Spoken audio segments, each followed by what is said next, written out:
So to get us started, we'll begin with introductions. And first, our team, elections team, will introduce themselves, and then we'll open the floor for our attendees to do the same. So I'll start. My name is Natalia Kuzina. Many of you know me and worked with me in throughout many years. So I'm the Deputy Director for the Department of Elections, and one of my roles here is to support our outreach, developing outreach strategies, implementing outreach plans, and just supporting outreach activities during off-season cycle as well as during election season cycle. And now I'm going to pass it off to my colleague, Anne Marie. Thank you, Natalia. My name is Anne Marie Mabbitt, and I am the Outreach and Community Engagement Lead Coordinator for the Department of Elections. During the November 2024 election cycle, I scheduled and conducted outreach events and assisted in the development of outreach plans and voter educational materials. And I'll hand it over to my colleague, Adriana. Oh, here. Adriana, you ready? Or hand it off to Max? Max? Good afternoon, everyone. My name is Max Chang. I'm the graphic designer and English-Chinese bilingual outreach coordinator for the department. In my role, I help create outreach materials, and I also provide voting information and resources to the Chinese-speaking community. Now I will hand it to Edgar.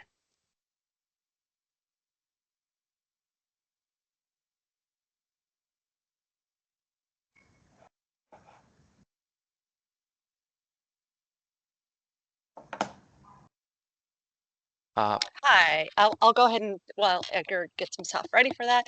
Hello, everyone. It's so great to see you. Thank you so much for joining us today. My name is Adriana Falcon, and I am the Spanish Bilingual Outreach Coordinator. I know that I've worked with some of you already, so it's great to see all your faces again. During this last cycle, one of my main focuses during the last election was non-citizen voting in the Board of Education election. I'm excited to talk to you about that, and I will hand it back to Edgar. No, not yet. Nagin, I'll hand it off to Nagin. Hello, everybody. It's good to see so many faces here. My name is Nagin Atamad. I am the Assistant Manager of the Poll Worker Division. Last election cycle, I worked mainly for the purpose of this meeting that feels relevant in recruiting bilingual poll workers to assist voters in a variety of languages at precincts on election day. And I'm going to go ahead and pass it off to Kat Lee. Hello, everyone. I'm Catherine Lee. I'm the Propagation Manager with the department. My main responsibility is to prepare the voter information pamphlet and coordinate translations for the department. And I'm also the language access liaisons for the department. Thank you. And I'm going to pass it back to Edgar. Hello, everybody. Can you hear me? Okay. Yeah, sorry about that. My Zoom froze. Hi, everyone. My name is Edgar. I am the video and graphics coordinator and a bilingual speaker in English and Spanish. During the 2024 election, my responsibilities included producing various forms of digital media, such as flyers, animated presentations, and training videos. And I also participated in various community outreach events alongside my other outreach team members. I believe, who else could I pass it to? I'll pass it off to Christina. Hi, everybody. My name is Christina Chow. I'm a Junior Assistant Manager with the Department of Elections in Procurement and Purchasing. And I'll go ahead and pass it to Coley. Can you hear me? Okay. Thank you, Christina. So hi, my name is Coley O'Brien. I serve in the administration division, and I specialize in purchasing, procurement, and logistics for the department. During the election cycle, I supervise both the ballot drop box program and the poll worker dispatch program. And additionally, I provide support across all divisions where the need is great. I'd like to pass the mic to, I think, AC Andy Pastelanik. Hello, I'm here. My name is Andy Pastelanik, and I manage the Precinct Services Division of the Department of Elections, responsible for polling places and signage and equipment delivery and some other things. Spherometer. 。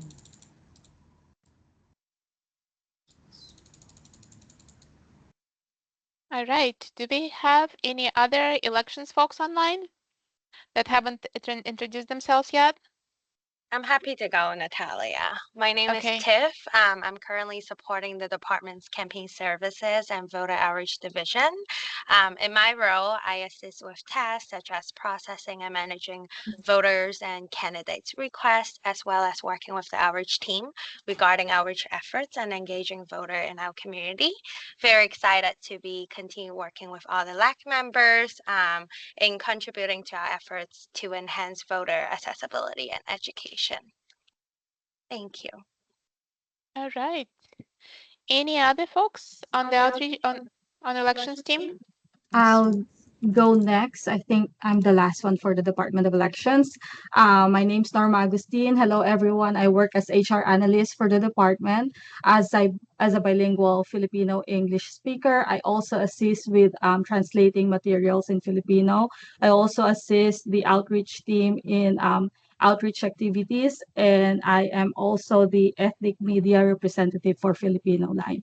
I'll pass it back to Natalia. Thank you. All right. Thank you, everyone. So now I'll open the floor for our attendees. And why don't we start with Crystal? Oh, can you all hear me? Yes. Okay, sorry. I think I was not on mute. My bad. Hi, everybody. My name is Crystal Van. My pronouns are she, her. I'm with Chinese for Affirmative Action, and I appreciate the department for conducting outreach for non-citizen voting last year. And I'm the Civic Engagement Program Manager at the organization. I help supervise a couple of outreach workers who do outreach and education for immigrant families. And I'll pass it to whoever's next. Thank you. Thank you. I guess I can hop in next. Hi, everyone. Great to see everybody again. My name is Sitza Gofard. I'm with the Asian Law Caucus. We're a nonprofit legal aid organization based here in the city. I work on our voting and civic engagement team. So last year we had our plate very full with outreach and voter education events. We also run our nonpartisan poll observer program. I'll pass it to whoever's next. I can go next. Hi, everyone. This is Sandy from Chinatown Community Development Center. I am from the community organizing team. Our organization has been doing a lot of voter registration, voter engagement, and voter outreach work in the community. I will pass it to whoever is going next. Thank you.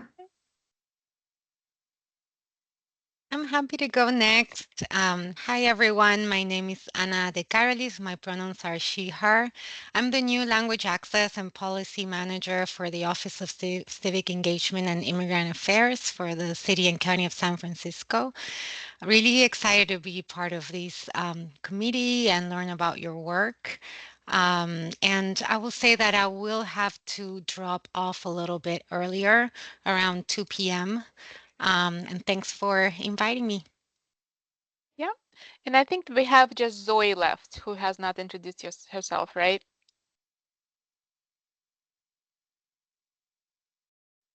Hi, I'm Zoe. I've been an inspector for elections for a number of years now. And I'm just shy about what to say past that. Okay. All right. Well, thank you everyone for joining our today's meeting. And now we can just go ahead and look at our agenda. So in our today's meeting, we'll cover a few items. So first, we'll reflect on our outreach accomplishments during the November 2024 election cycle.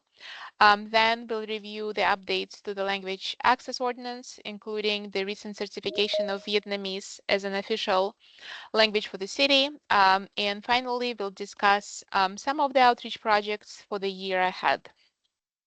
So let's dive into our first agenda item, reflections on 2024 outreach activities. So I'll just run through a few highlights of the work that this department performed last year. So specifically, during the November 2024 election cycle campaign, which ran from approximately like midsummer through election day, our outreach team hosted over 200 voter resource tables at community events throughout the city, and they also conducted merchant walks in all 11 supervisorial districts. We also distributed over 7,000 educational materials and registered over 1,400 new voters. As part of our digital outreach efforts, we utilized Facebook and Instagram ads to engage more than 1.2 million social media users. During the last election cycle, our website was also a very effective method for distributing important election information to our residents. And as a result, our website received more than 860,000 views during the cycle. We also utilize transit, shelter, and bus advertising. Those of you who live in the city probably saw those ads on buses and muni shelters. And those ads resulted in approximately 33.4 million transit impressions. We also published ads in local newspapers in various languages, and those ads generated approximately 1.3 million print impressions. So, of course, when we look at all these results, we believe that all these strategies prove to be an effective mechanism for delivering election information to our residents. And we certainly plan to incorporate all of these strategies in our future outreach campaigns. But our outreach program for the last election didn't stop there. So we, of course, were also in the community conducting in-person presentations. And specifically, our outreach team, whom you met today, they delivered over 100 in-person and virtual presentations, during which we covered topics such as ranked choice voting, non-citizen registration and voting, and voter registration eligibility requirements. We also worked with many community partners and government agencies, including the Latino Task Force, the city's Office of Civic Engagement and Immigrant Affairs, and Chinese for Affirmative Action. These specific partnerships aimed to enhance our outreach to residents who speak a primary language other than English. During the last election cycle, we also increased our outreach to the justice involved individuals, because that was one of the goals of our outreach program. Some examples of that outreach includes our conducting presentations for the San Francisco Reentry Council's Women's Equality Day. We were also at the 2024 Annual Restorative Justice Reentry Conference, and we partnered closely with Five Keys Charter School. Additionally, we administered the grant program, working with community-based nonprofit organizations to help enhance our outreach efforts on ranked choice voting as well as non-citizen registration and voting. And finally, our youth-focused outreach and non-citizen voter registration and voting were also priorities in our outreach programs. And to share more accomplishments in those areas, I'll turn it over to Anne-Marie to discuss youth engagement, followed by Adriana, who will provide insights on our accomplishments around non-citizen registration outreach. So take it away, Anne-Marie. Thank you, Natalia. As many of you know, the young adult voting bloc is one of the largest and potentially most impactful voting populations in the country. To help inspire today's youth to become active future voters, we have been working to develop fun and engaging voting-related educational programs for middle and high school students in San Francisco.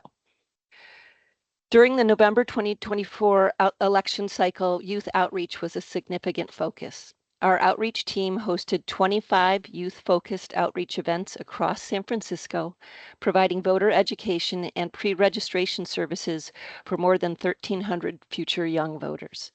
50 students from 16 public and private schools across the city participated in our fall 2024 high school elections ambassador program. The ambassadors conducted over 100 youth outreach events and pre-registered more than 470 future voters. As part of our high school focused outreach efforts, the outreach team also co-hosted a youth civic engagement forum with the NorCal chapters of the National Council of Negro Women and the League of Women Voters at San Francisco City Hall. More than 60 Bay Area high school students attended the forum. During the event, the students learned about youth civic engagement opportunities, pre-registration, and high school poll worker service. In fall 2024, we also introduced a new interactive educational program for middle school students. Over 100 students from San Francisco Schoolhouse and Waldorf and Millennium middle schools participated in the new program. The students viewed an educational presentation and then marked and scanned practice ballots into a ballot scanning machine, simulating the real-world experience of a voter casting their ballot on Election Day. The initial feedback on the program was very positive, and we look forward to expanding the program in 2025 to include more schools and students. And now I'll go ahead to turn it over to Adriana for NCV update. Thank you. Great. Thank you, Anne Marie. Hello, everyone, once again. I'm going to be talking to you about outreach in non-citizen registration and voting in the 2024 Board of Education election. NCV is what we call it. So non-citizen registration and voting in the November 2024 Board of Education election was a very significant focus of our outreach efforts, as I mentioned earlier. It was something that we knew we needed to pay a lot of attention to in a lot of area where there's still a lot of opportunity to continue to educate people and spread the word and information about this right that is available to parents that live in San Francisco. Our NCV outreach efforts during the November 2024 Board of Education election resulted in 143 non-citizen voter registration. That marked a 52% increase from the 94 registrations we had in the November 2022 election. And even more impressive is a 297% increase we had over the 36 registrations we had in the November 2020 election. So we're already seeing significant improvement in that, but definitely always room for more improvement as we move to the next election. Now, to raise awareness of non-citizen registration and voting, we collaborated with a network of government agencies, nonprofit partners to conduct outreach at community events such as neighborhood meetings, book fairs, food banks, backpack giveaways. We did job fairs and many, many other events that we attended. And at these events, our outreach team distributed informational material. We explained voter eligibility requirements. We helped answer questions, and there was a lot of questions around this topic, as you can imagine. And we also assisted people with registration, ultimately, if they were interested in registering on the spot, and also giving them information if they wanted to take it and register at a later date. We also partnered with 6 community nonprofit organizations through a grant program to further enhance our outreach efforts to immigrant and limited English proficiency populations. Our NCV outreach grantees, which I know there's some of you here, they conducted 49 events, engaged with thousands of San Francisco residents, and distributed over 3,200 election-related materials. So they did an amazing job, and we couldn't be more happy to collaborate with them on this effort. And in May 2024, we also sent a quadrilingual targeted mailer to all non-citizen residents, citizens who had registered in the most recent Board of Education election, which was November 2022. And that was to remind them that all eligible non-citizens must re-register to vote for each Board of Education election that they would like to vote in. So again, that basically means it's a reminder that even if they had registered before, we were reminding them again that for any future election for the Board of Education, they do need to re-register every single time. So the next Board of Education election isn't scheduled until June as the 2nd of 2026, and that is when we have our next scheduled election. And since there is a vacant seat in seat 2 right now in the school board, that is when we're holding this next school board election. So to facilitate non-citizen registration for the June 2026 Board of Education election, starting next year in January, we will have registration forms available on our website, also the department office here at City Hall in room 48, and also by mail upon request.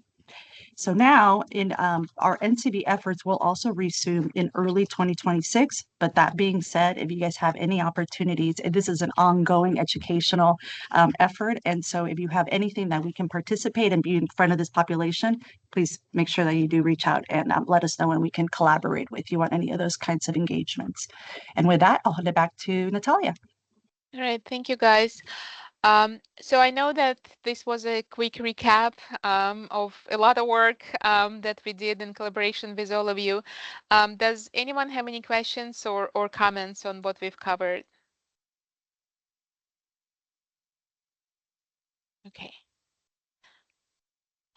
So I don't see questions. I don't see any hands raised.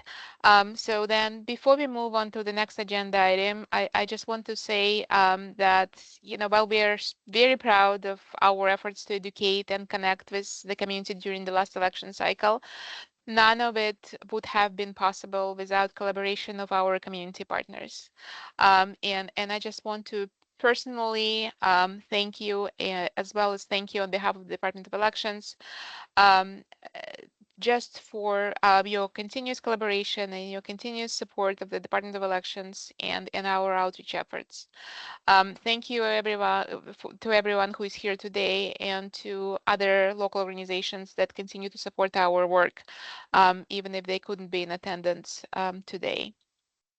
So now, since there are no questions on the first agenda item, we'll move on to our next agenda item, reviewing the amendments of the city's language access ordinance. I'm sure all of you are familiar with this local law.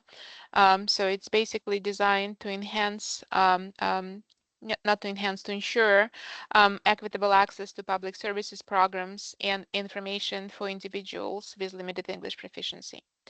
Again, as probably all of you know, in 2024, since you are involved in all this work, in 2024, San Francisco enacted several amendments to the ordinance. And a key change included lowering the language threshold for official language recognition from 10,000 to 6,000 limited English proficiency speakers.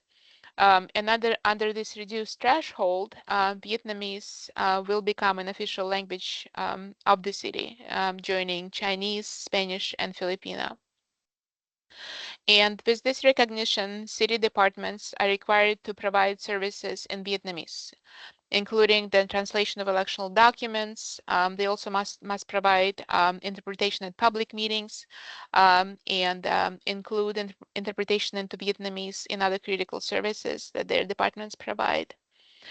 So the inclusion of Vietnamese as an official language is scheduled to take effect in 2026. This is basically so that the department can take their time to implement this language into their services and programs, right? Um, so now, like, what will implementation of Vietnamese as an official language look like for the Department of Elections?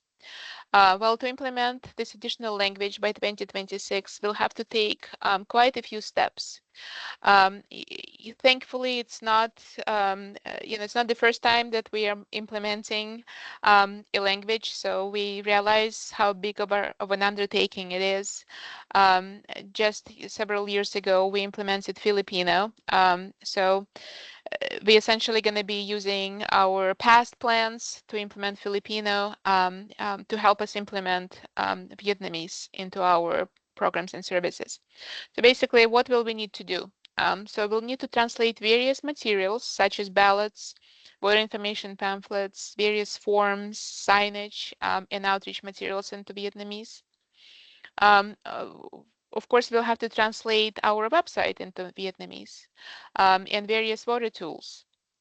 And for us, it means translating over 70 web pages, because those are the web pages that comprise our current website. We also plan to hire bilingual Vietnamese staff and establish a dedicated phone line. Of course, we are hoping to partner with organizations serving Vietnamese-speaking residents, and work with them to run outreach campaign to raise awareness about Vietnamese election materials and services. And finally, we will be placing a special focus on recruiting Vietnamese-speaking poll workers to provide language assistance on election day. In our first election, in which we will provide materials and language assistance in Vietnamese, will be June 2nd, 2026 election. So it seems like we have a lot of time, but just based on our experience with implementing Filipino, um, we know that we can't really delay this work. So we are starting, we've already started. So we are looking at our outreach materials, we are looking at our signage, we are also looking at various website pages. So this work has definitely started for the department. Um, One key way you guys can support our efforts in implementing Vietnamese language services is by raising awareness about the availability of election materials and information through your networks. And to ensure that we provide ballots and voter pamphlets in Vietnamese to those who need them, it's really crucial that voters submit their language preferences to us, right? So currently we have a little over 17 requests for Vietnamese materials on file, but we know that many more individuals in the city could benefit from these resources. And the way people can alert us that they need materials in a specific language is they can submit their language preferences through our voter portal, or they can just submit, they can call us, they can email us. And we also created this new outreach material that you're seeing here on this screen. So it's vote in your preferred language card. So it basically serves as a form via which voters can submit their language preference to us. And that's what you see on those fields are on the back of the card. So it's currently translated into Chinese, Spanish, Filipino, and Vietnamese. And we would greatly appreciate your help in distributing this card at your events or within your organization's facilities. It's just, again, it just provides community members with a simple and convenient way to indicate their language preferences to us, which in turn enables us to better serve their needs. So just like you said, we will have materials in Vietnamese, but they are just as helpful as people requesting them, right? So that's certainly going to be our goal in 2025. One of the outreach goals in 2025 is to raise awareness of this upcoming service in Vietnamese. So if you're able to help with distributing this card, you're welcome to contact us at sfoutreach at sfgov.org to request printed copies. We can certainly fulfill those requests for printed copies. We can send them via mail, or you're welcome to stop by office to pick them up. We're also currently updating our website. So in a matter of a week or two, we'll have this card available on our website on the outreach page for download. So you can always go on our website, sfelections.gov, and download those materials along with other outreach materials. So that's, again, like, it's a quick recap. Of course we can talk more about the amendments to the language access ordinance, but that's kind of a quick recap of how these recent amendments affect the work of this department in 2025 and our services starting in 2026. Does anyone have any questions about these amendments, or our plan for implementing Vietnamese, or just any comments?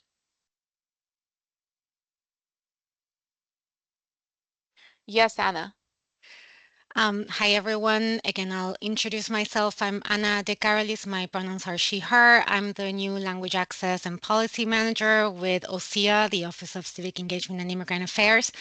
And this is my first week, so I'm just getting started with everything. If there are questions that I may not be able to address, feel free to contact me, and I'll reach out. I'll follow up with you, but I just wanted to first like really commend you and thank you for all your amazing work in preparation for the implementation of new languages going forward and the amendments to the LAO. It's really fabulous to see all the work that you've been putting into and all the planning that you've been doing. I think it's a great example.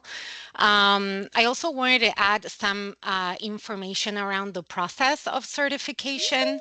As you well mentioned earlier, effective January 1st, 2026, the LEP language population threshold will decrease from 10,000 people to 6,000 people. So that's one of the key amendments to the LAO that passed last year. And it is anticipated, as you well mentioned, that Vietnamese and or other languages will become eligible for certification as required in 2026. Just wanted to add to your great presentation that the process is not automatic, but that starting in 2026, that's when the certification process begins, and OSEA will evaluate LEP data using like the census and American Community Census Community Survey data to determine whether Vietnamese and or other languages meet that new threshold of 6,000 people. And then we'll work with city leadership towards the language certification process, which takes some time. So this timeline is intentional to provide departments the time needed to plan for this implementation that you've begun, and it's looking great. So I just wanted to provide this like added information around like what the certification process looks like and what the timeline looks like. Thank you, Anna. Let me ask you a question. Do you anticipate other languages becoming certified in addition to Vietnamese? Like we know that current data supports the certification of Vietnamese, right? Yes. Because it's meeting the new threshold established under the Language Access Ordinance. But are there any other languages that you might anticipate being also certified in 2026? So our role is to analyze that data on LEP populations, and that process is going to begin in January of 2026. So we will look at the data. That's why we're mentioning language or languages because we base it on that data. But because the process, as I mentioned, it's not like the certification does not happen automatically, but there's a whole process. Then that timeline is intentional in order to provide city departments with the time needed in order to plan and implement. So we'll work with you. We'll get back to you, but we do need to look at the data, and that's scheduled to take place in early 2026. Okay, thank you. All right, does anyone have any questions or comments? Anyone else? All right, we are moving through our agenda. I will now turn it over to Adriana to introduce our next agenda item. Take it away, Adriana. Thank you, Natalia. So just in conclusion, as of now, as we mentioned, there are no elections scheduled for this year, 2025. Now, however, that does not mean that we're not doing anything. As you can tell already, we're busy working with how are we implementing Vietnamese. We're also looking at different ways for outreach. So we have a lot of activity, and we are by no means not active during this year. On the contrary, we're actually looking at this as an excellent opportunity for us to focus and strengthening our connections with our outreach partners. Some of you are on this call. Hopefully there's more of you, and you're interested in becoming partners. So it really is about strengthening those connections with our partners, expanding our voter education, and preparing for 2026. This is a perfect opportunity for us to be able to do that, get people as prepared for the upcoming elections. And what we are currently doing now, and some of the things that we are going to be focusing our outreach programs are these 5 key points. Number one is we're going to be facilitating voter registration opportunities and assisting residents with updating their voter information. So again, anything we can do to get people prepared, whether there is an election this year or next year, we just want to make sure that everyone is as prepared as possible. Number 2, it is raising awareness about accessible voting options. And then 3, informing residents about the availability of translated materials, election materials, including Vietnamese, which is, as we spoke, the newly certified language.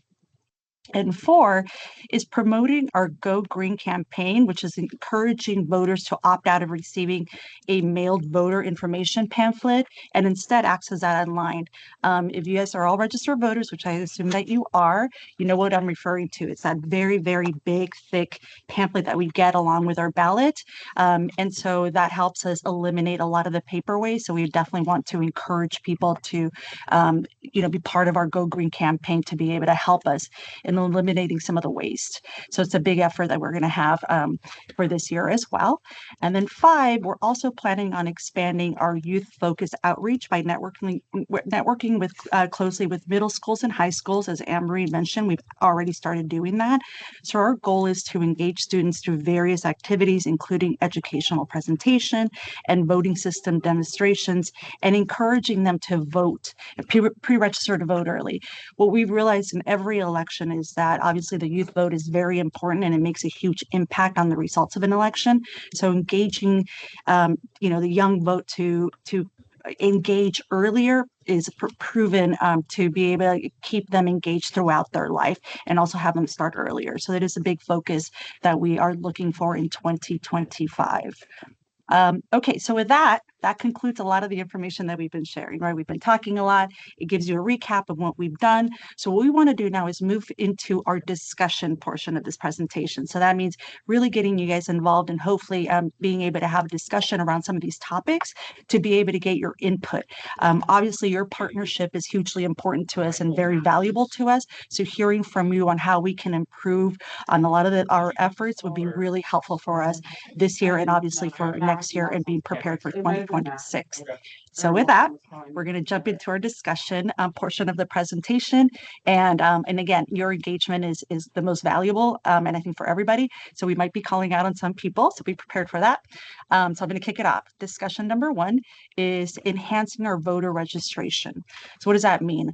What are the most effective methods for reaching unregistered voters and obviously in particular the LAAC communities? So what do you guys think, working with this segment of the community with this population, what do you think we should be doing? What are the things that we have been doing that we can improve upon? What are the things that are new that you recommend that we should be doing? So I want you to think about that for a little bit. And then anyone that has any ideas right now before I call on someone? I can share. Great. Thanks, Sandy. So I have a few ideas since I work closely with the community that are monolingual, and we have a lot of seniors who do not have like a lot of mobility. A lot of the seniors, they told me that one reason why they cannot vote or they cannot participate in the election, it was because they cannot really like walk down the stairs to drop off their ballot. Some of them, they can't even pick up the pencil to fill out the ballot. And a lot of them, they told me that they don't really know how to fill out the ranked choice voting. It was too complicated for them. There were a lot of rumors in the community about like how do you fill out the ballot so your ballot will count. And a few people had told me that they thought in order for their ballot to count, they have to fill out every single ranked choice. And that was one of the big reason why they don't want to do it, because it was too complicated. There are like a lot of candidates.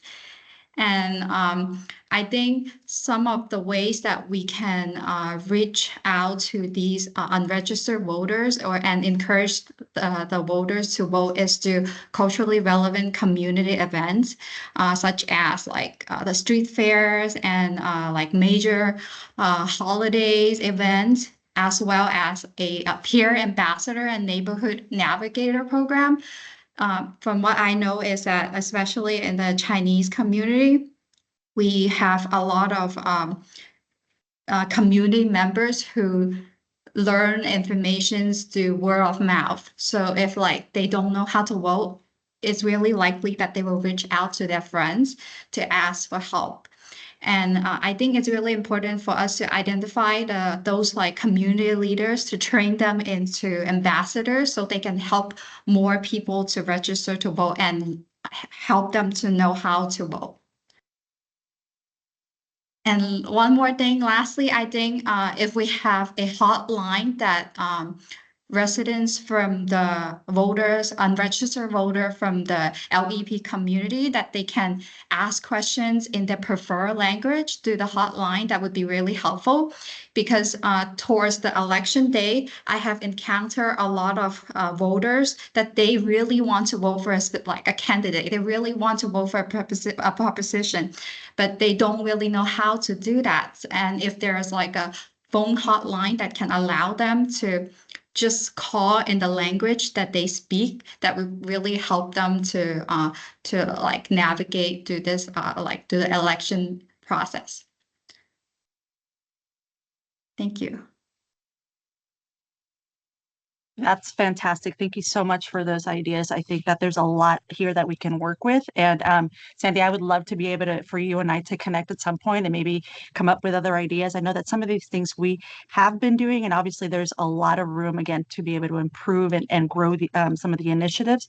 I couldn't agree with you more. I think that based on just my experience from the last election, ranked choice voting is still very confusing for a lot of people, not just senior citizens and not just people that have limited English proficiency. It really is kind of across the board. So I think that that is another big effort on our part, is just continuing that education as far as how do we get people more familiarized with how to use a ranked choice ballot. So it is definitely something that is on our part of our list of things that we want to focus on in preparation for our next election. Natalia, do you want to add anything to that? Yes, I certainly agree that we just need to really think about the strategies to bring this information to the community. And yes, I would also love to connect with you, Sandy, to kind of brainstorm a little bit more on all these ideas. Like you mentioned, the hotline in a specific language to which people can call and ask questions. We have a hotline. So we staff Chinese language hotline, as well as Spanish language hotline and Filipino language hotline. And for the languages in which we don't provide assistance via our established hotlines, we can connect residents to an interpreter because we contract with the vendor who can provide translations in over 200 languages. So the services are available, but the question is now, like, what are the most effective outreach strategies that we can utilize to bring this information to the community? And you also mentioned, like, for instance, like the senior citizens cannot go up downstairs and drop off their ballot, or they need some assistance with marking the ballot. We have that assistance. We have ballot delivery and pickup service, where residents can request us to deliver the ballot to them, help them mark their ballot, and also pick it up and deliver it back to the Department of Elections. So essentially, that's the program for those homebound people, people who cannot vote by mail or in person. So again, it's just like what I'm hearing is that we just need to continue thinking about the effective strategies, and like you said, partnering with community, and being being like sort of part of the grassroots outreach efforts, because that's the way that we can reach the residents. Um, um, Specifically in these categories like senior citizens and monolingual voters. So again, it just highlights the importance of finding ways to push this election information to our residents, because the services are there, and we would be happy to assist anyone who needs assistance with voting. It's just like, how do we get this information out there to the people who need it? So again, we'll be reaching out and we'll be connecting with you to discuss this a little bit more. Again, excellent input. Thank you. Yeah, thank you. We actually have shared some of these services with the folks in the community, and they are really they don't have enough trust to use those services. Like for example, we have helped them to call the hotline, and that like took a lot of persuading to tell them that like they can use the hotline. The hotline is there to help them. And And then it's even more difficult to persuade them into believing in the ballot delivery and pickup services because they don't really know the people who were like giving these services to them, and they don't have the trust. So it's really hard for them to like have that trust and that relationship with people they don't know. So I think that is like the gap, where the gap is, to bridge the service and the need with these unregistered voters and the voters who really need these help. Yeah, and again, and that's why we always acknowledge the fact that our community-based organization partners, they are the means, they are the most important means for us to reach the community. We recognize this difficulty in our information reaching residents, and they're perhaps being a little concerned utilizing all these services, right? But I think this is where our community partners play a very significant role in connecting our services with the community members who need them. So again, that's why we value so much this partnership that we established with so many of you in the city. And again, we truly value your help in again, in assisting us getting this information out in the community. So again, I hope that these partnerships will continue into 2025 and beyond. And of course, we are always trying to expand the number of community-based organizations with whom we closely work. And I really love that idea of establishing some kind of a program that would create this community ambassador pool, right? So who could be trained by the Department of Elections, who could be equipped with all the election information and materials, who could then go out in the community and distribute this information. Again, that's something that I would certainly like to consider going forward. Okay. Anyone else have any questions before we move on to our next discussion point? Not questions, but I would like to add on to, what also Sandy mentioned. I just want to echo that, doing a couple rounds of these outreach events, I do see the ways that the department has diversified the outreach, especially I really love the in-language videos. And I think, to some of the services that the deputy director mentioned about the more nuanced, that can be available in language so that, it increases trust with community members, especially seniors that maybe have barriers to technology or barriers to mobility, a lot of that aspect. So I think the videos that are very broad strokes can be improved, or more videos can be made specifically for certain nuanced services, particularly the senior service, because actually I didn't know that. But separately, I think the telephone line has been very helpful. I have had community members call in, and sometimes they will leave voice messages, but they call back immediate, or within a good time frame. So that has been really great.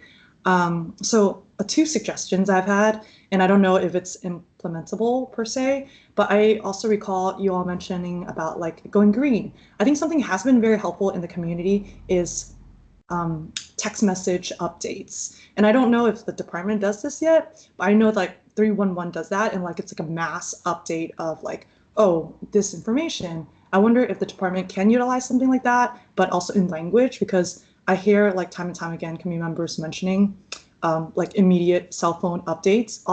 Obviously, there is some limitations with people that don't have cell phones, but I think overall that has been an effective outreach strategy in other ways. And then I agree with Sandy on the community, or the ambassador program specifically for elections, and it can be routine outreach, not just during election year. And I think a partnership with schools in particularly reach LEP families the most. And something that Chinese for Affirmative Action has done in the past is work with the department to do outreach for SFUSD. And this year they're oh, they've got it. They have mass sent out information. But I wonder if like routine outreach during non-election years would be helpful to prep folks during election years. Sorry, I'm kind of long-winded in that aspect, but these are a couple points I want to add in before we move on. Let me click unmute. And Crystal, that is Marie, great. do you want to add anything specifically on the youth engagement? Because I know that you've been considering our expanding the efforts along with Yeah, Adriana. Yeah, thank you, Natalia. No, we appreciate everyone's input today, and we do consider the youth outreach a very important focus because, as we've mentioned, the young adult voting block is incredibly large and potentially very impactful. So we have been focusing quite a bit of our outreach efforts on our partnership with SFUSD, and but we've also extended, the outreach to the private schools as well, and we're always looking to expand that and increase the reach for the schools and the students that we're able to connect with. So if any of you have any, particular connections or specific ideas for the youth, that's going to be coming up in one of our discussion questions in just a few minutes. But we do understand how valuable the SFUSD community in particular can be for reaching LEP families, and we are trying to work closely with our connections and our partners in that community to further that outreach. So thank you. Hi, this is Sitze Gofart from the Asian Law Caucus. I'll just add one other idea. So last fall, my team and I held about 15 or 16 different workshops, primarily with first-time voters and LAB communities. And we also found, just echoing everything else you said, working with community organizations, going in person, really important. We also found that there's a strong desire to really break down what people are voting on. A lot of these like the ballot measures, for example, are very complex, and a lot of people found them quite confusing and really appreciated when we would actually walk through and talk about what these ballot measures are about, what these positions that we're voting on are, why they're important. That was also a huge area of confusion for people, especially first-time voters or people who may be unfamiliar with the U.S. sort of democratic political system. And so we would spend a lot of time doing that. We would get a ton of questions, and people found that part super valuable. And so we would also bring, for example, the voter information guides that are translated, and we would hand them out. And sometimes we would walk through in sort of a nonpartisan way, going through sort of the summary of each of these ballot measures and why they were important, what they meant. Thank you.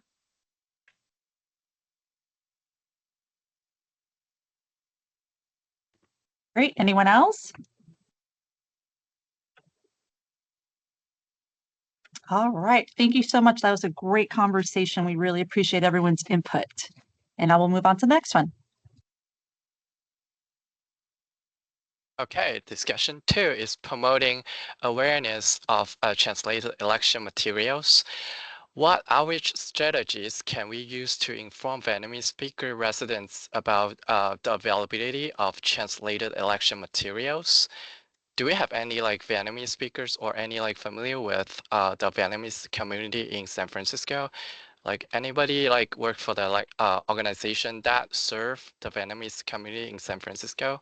If so, we would love to hear from you that what do you think about the best way to reach out to this population? Or are there any other events that we can just attend, or community centers, organizations we should reach out to? Do you guys know about that? I can add one if y'all have not reached out to them, but the Southeast Asian, oh, can you hear me still? Yes. Okay, the Southeast Asian Development Center does outreach for Southeast Asian folks, including Vietnamese, and I do think they have, I believe they have a youth program as well. That could be one. Another aspect, I don't know if, because I'm not well versed in the Vietnamese community, but I wonder if they have some type of, is it Tiet festival? Festivals in the neighborhood that celebrate some of these holidays. That might be helpful.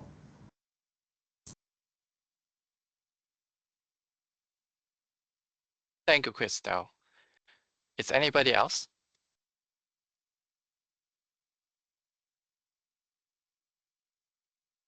Yeah, I wonder if a lot of these affordable housing management company, they have information on like what language residents speak, and if they could share that information with the Department of Elections, and they could identify which residents speak Vietnamese, and then they can have access to this new information.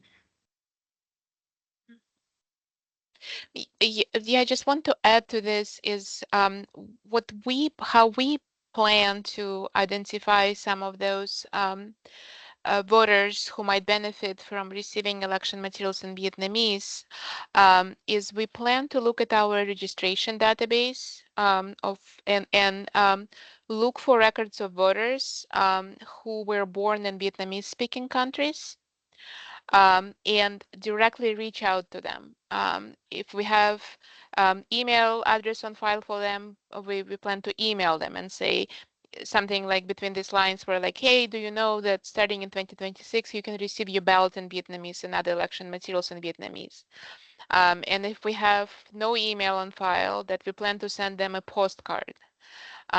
So that's one of the ways that we are planning to raise awareness about the availability of translated materials in this language is by looking at our registration database and identifying those people who were born in Vietnamese speaking countries. Another consideration is to look at the people with Vietnamese surnames and also try to reach out to them. Does anyone have any thoughts on this idea?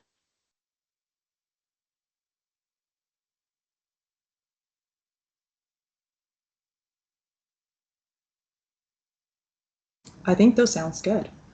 Okay. Okay. I feel like y'all probably have thought this too, but there might be like Vietnamese ethnic media. And I think I could be wrong, but some folks are not literate in Vietnamese. So like, do audio or visual might be helpful. Yeah, again, like I completely agree with the statement about our producing more videos and trying to provide election information in this other format in addition to all these printed materials. So I'm glad that Edgar from our team is attending this meeting since he is our videographer. So certainly his to-do list will get much fuller after this meeting as we heard all this feedback about the communities, especially multilingual communities wanting to receive and needing to receive this information in a different format outside of the printed format. So definitely.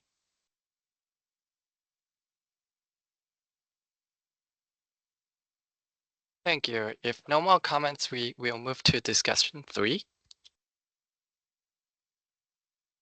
Okay, thank you, Max. So as I mentioned earlier in the presentation, young adults are one of the largest and most impactful voting blocs in the country. And to help inspire today's youth to become future active voters, as I mentioned, we've been working to develop fun and engaging voting-related educational programs for middle and high school students in San Francisco. And underlying our efforts with not only the youth, but the general population. For those of you who have been engaged in voter registration drives and outreach out in the community, you probably know that one of the biggest hurdles we face when connecting with unregistered voters is explaining to them why voting matters, because there is obviously a big group of people who just don't understand why it matters or how it impacts their life. And that we have found to be one of the challenges in increasing registration, not only among youth in terms of pre-registration, but in terms of adult voters as well. But for the students, we really value and consider, as Adriana mentioned, early exposure, early engagement to be critical to ensuring that they remain active and engaged as adults. So we're looking to the community for suggestions on how we can make voting and civic engagement exciting and interesting for students.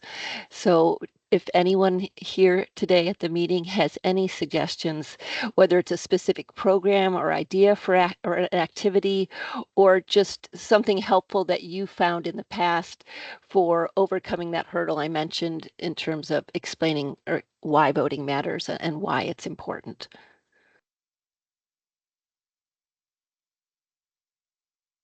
I could try to call on someone, but if anyone has some initial suggestions, that would be great.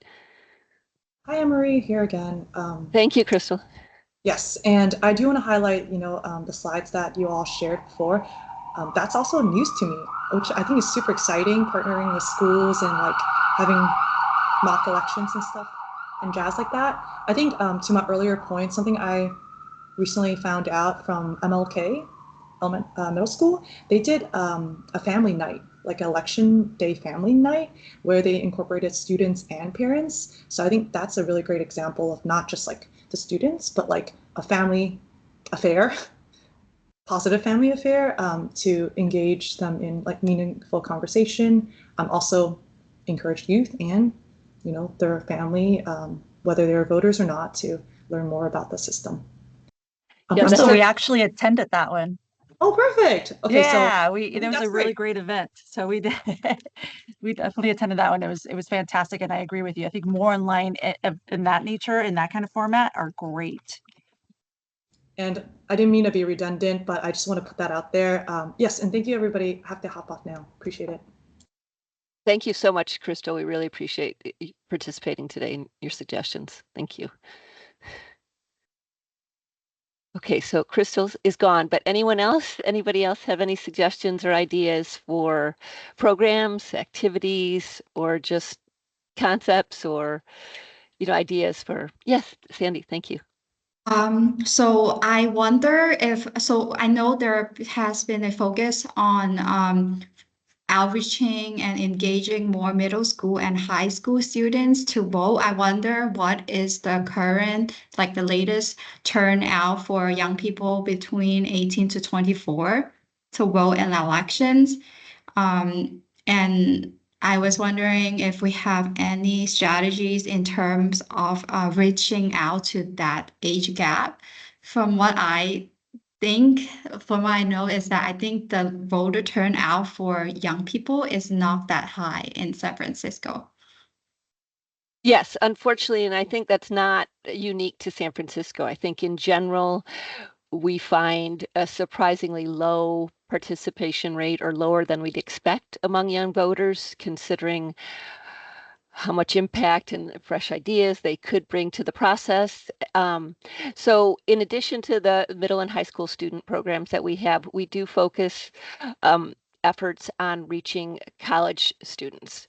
So as you know, those students have an option to register to vote where they attend school or at their homes. And we feel that one of the gaps or drops in participation in the young adult voting block is college age students. They move on to college and then the registration just kind of falls through the cracks. So we are trying to increase the number of events that we do, at new student orientations and other events similar to that at the colleges in the city. But if you had additional ideas for how to reach for other avenues for reaching young adults, we would be happy to hear them. I was wondering, I know, thank you so much for sharing earlier about the number on like how many like social media users we have Facebook and Instagram earlier. I think the number is really high. I was wondering if there is any way to know that like if those social media users like their age and their like what neighborhood they're from or what district they're from. And if we could have access to that data, then and we can compare it to the previous election cycle to see if like that has encouraged more young people to vote. And I think that is a data that is worth looking into. But I don't have that information, so I'd love to hear more about it. Yeah, that's a very good idea, Sandy, to evaluate the impact from the advertising, particularly in social media. I offhand don't have those numbers. I could check with our social media team and we could review that to see if we can find any correlations or, improvements based on the, advertising strategies we employed for prior election cycles. But I do agree the social media is another very effective way, I think, for reaching voters, particularly young voters. And we do, I don't know if you've had a chance to explore much, but we do have a very comprehensive data sets on our website. So if you wanted to go to our main website, our main web page, and then from there you can access the data. But it provides a number of breakdowns. There's breakdowns for pre-registration, so you could get a sense of how many young people are currently pre-registered in the city. You can track the progression in time in terms of the pre-registrations. So we do have quite a bit of data, but in terms of the data you mentioned on the social media, messaging and advertising, I'm happy to check with our, our social media division, and I could get back to you. I'd be happy to share whatever information I'm able to find. Thank you. And since I have also worked in a few campaigns for the previous election cycles, I know that one of the ways to reach young people is through texting, through text messages. And I mean, even though a lot of times they would like ignore it, but they would still be able to receive and they would be able to see the message. So I don't know if like texting is what it would be something that we would consider in the future. Thank you for suggesting that. And that's not something that, as far as I know, we've explored in the past, but I do see how that could be a very effective mechanism for reaching voters, particularly young voters. So I think we are going to look into that and see what we could do to build that into our strategies. So thank you. Yeah. Did anybody else have any feedback or suggestions? All right, well, thank you very much for your input. We really appreciate it. Now go ahead and turn it over to, I believe, Adriana for our final discussion section. All right, guys, we're in the final stretch of this. Thank you all for continuing to stay with us and for a really great conversation. So our last discussion point will be expanding outreach partnerships. Again, our partnerships are hugely important. And Sandy, you touched on this. I think working with people that have a familiarity, have the trust of a community, of a certain segment of our population is hugely important. That is the best way to deliver information. A lot of the times is through you, through our partnerships, because that's who the community trust. So we look to you and we want to hear from you. What are we doing well? What are the things we can improve upon? What are the things we haven't even thought about? Tandy, you've made a lot of really great points as far as like using technology, right? That is something that we're definitely going to give a lot of thought to if we haven't already explored different avenues on that. But I couldn't agree with you more. There's a lot of opportunity that we can look at as far as technology. But if there's anything else that we should be thinking about that we haven't done, or things that we are doing that could be better, we'd love to hear from you. And Sandy, I would love to hear from you, but I'm also going to call on Tom or Fiona. If you guys are on and you have anything you'd like to share with us, that would be great to hear from you as well. And perhaps well, this is those Tom. folks can also introduce themselves. I would love to meet you guys. We would love to meet you guys. Yeah. Tom. Yeah. Well, I would like to speak up, but first of all, this is my first meeting, and I'm not in a fantastic place. Like I'm not at home. Doing this conference call. So I hesitate to ask questions. For those reasons. But one thing I'm wanted to ask about is in determining which language deserves a place on the list of multi of a ballot in their language, and the number is 6,000. And I would think on every voter registration there is a field for language, most of which is English. So if there are 6,000 registered voters who have listed Vietnamese as their language on their voter registration, then voila, Vietnamese is selected as one of the languages that where a lingual ballot is provided. Is that correct? Um, so language field on the registration form is an optional field. So although we have some information, we've gathered some information from people who want to receive election materials in languages other than English. I don't believe the data is complete, right? Meaning that it truly reflects the number of people who could benefit from translated materials. And OCIA, our Office of Civic Engagement, and Anna from Office of Civic Engagement, she spoke earlier in this meeting. So they also have a different data set that they look at in order to certify a language for the city. So they don't necessarily consider the information that we have on file. But again, like for Vietnamese, currently we have over like a little bit over 1,700 requests for Vietnamese materials that we've collected over the years. And just to give you some context, we have about 500,000 registered voters. And of those 500,000 registered voters, about 1,700 requested Vietnamese. Okay, so that's below the 6,000. Right. So right. Right. But again, it doesn't mean that there are more people in the city who could benefit from receiving materials in this language. And that's why, like we talked earlier in this meeting, that we really need to raise awareness of this, of availability of this language. And like how do we reach those Vietnamese speaking residents who could greatly benefit from receiving Vietnamese materials? That's certainly going to be one of our goals in 2025. Right. I would think that there are other jurisdictions that have multilingual ballots. Los Angeles, for example. And you certainly can reach out to them and see what methods they use and adopt what's good and discard what's not good about those other jurisdictions.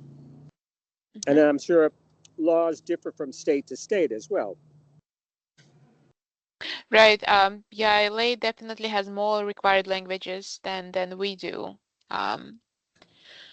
So their hands are really full there in terms of conducting outreach to people who prefer to receive election materials in a different language. Yes. Right, and then of course the number of people that are served varies from group to group.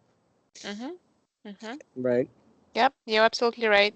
I think that again, like, don't quote me on that, but off top of my head, I think that we have about 22,000 people who prefer to receive materials in Chinese.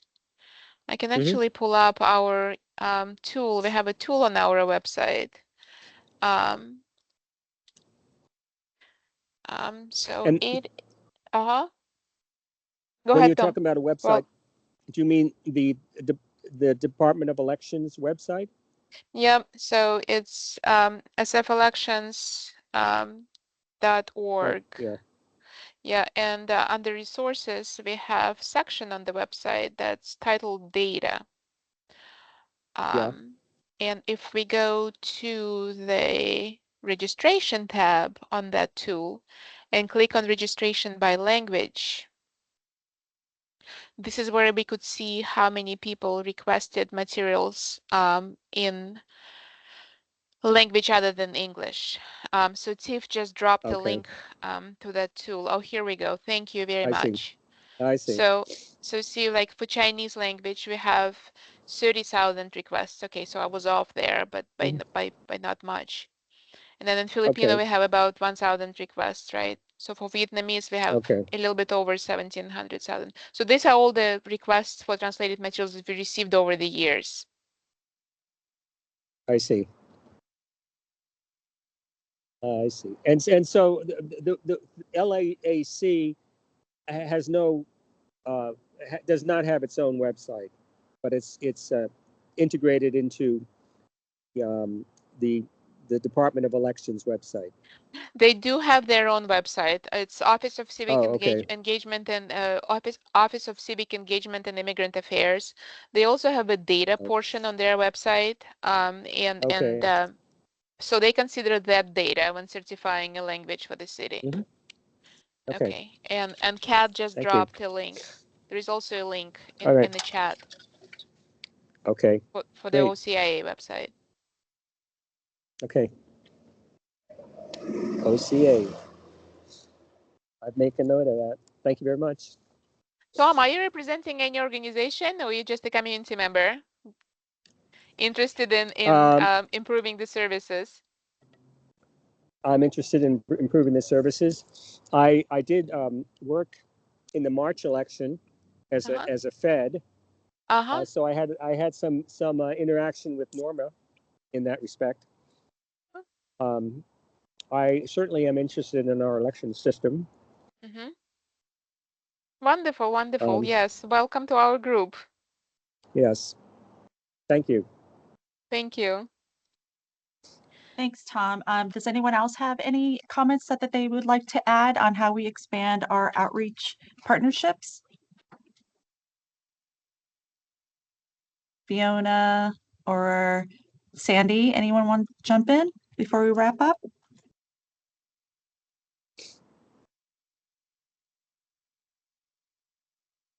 All right.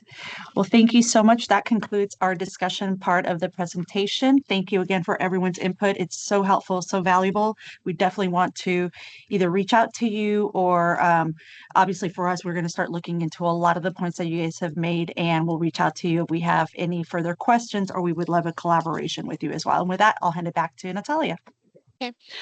Before we close this meeting, I just want to say that it's been a great discussion, and thank you all for your input and ideas.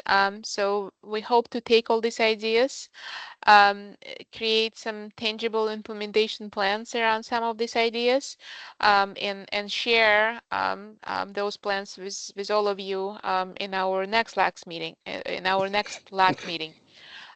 So if you have any additional ideas that you'd like to share with us outside of this meeting, please do not hesitate to reach out to us. We're always available for a discussion, and we would love to hear from all of you. So any questions or comments before we adjourn?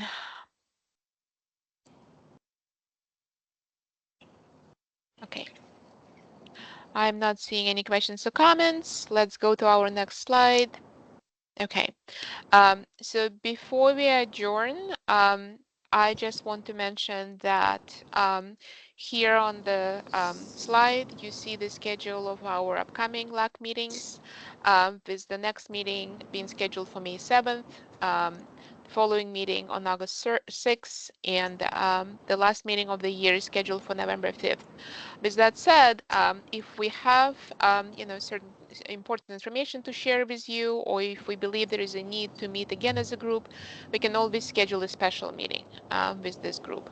But for now, this is our schedule of the LAAC meetings for 2025. And let's go to the next slide. So this brings us to the end of today's meeting. So again, I want to thank each of you for participating and for your input. we look forward to continuing our collaboration with all of you as we work toward implementing Vietnamese as well as our goals for 2025. You see on the screen our contact information. It's 415-554-4375, or you can reach out to us directly at sfoutreach@sfgov.org. And all of you have my direct email address, so you're welcome to reach out to me at any time. So thank you everyone again, and we'll see you in a few months. Thank you, everybody. Okay. Thank Bye. you. Thank you. See you Have a in good the afternoon. spring. Thank you. Thank you.